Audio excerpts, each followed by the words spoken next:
yang sakitnya, habis itu juga diikat pakai perban dan suntik.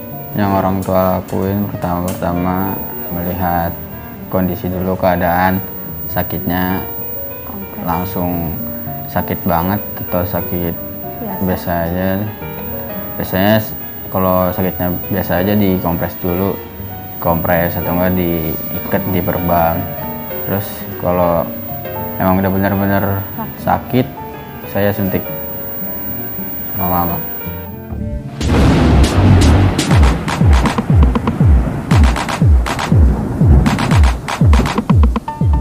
KBRI News.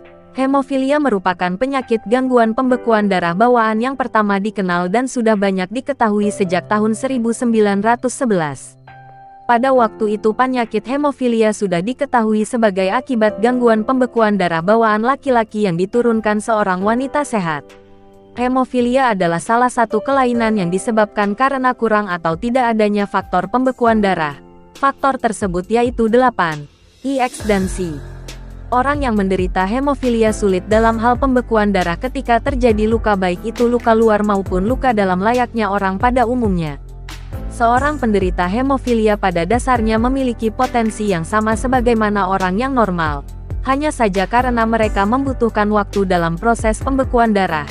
Apabila terjadi pendarahan maka proses penyembuhannya membutuhkan waktu lama sehingga dapat menghambat dalam melakukan kegiatan sehari-hari.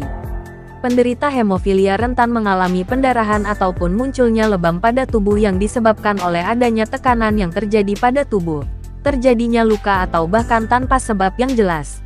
Seperti terlalu lama menulis dapat menyebabkan terjadinya pembengkakan di area tangan.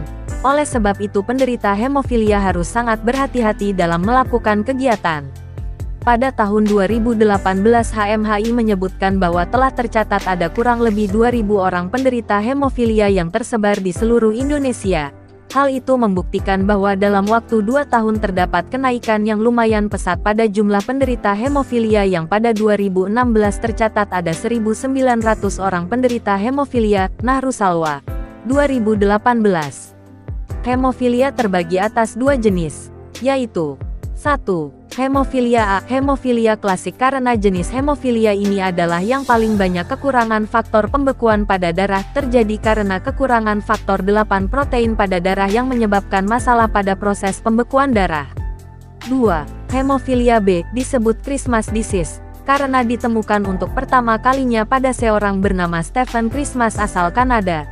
Terjadi karena kekurangan faktor X protein dalam darah yang menyebabkan masalah pada proses pembekuan darah.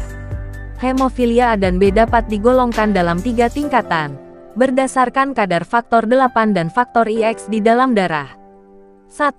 Hemofilia berat kurang dari 1% dari jumlah normalnya, dapat mengalami beberapa kali perdarahan dalam sebulan.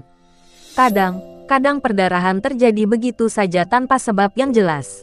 2. Hemofilia sedang 1% sampai 5% dari jumlah normalnya, perdarahan dapat terjadi akibat aktivitas tubuh yang terlalu berat, seperti olahraga yang berlebihan.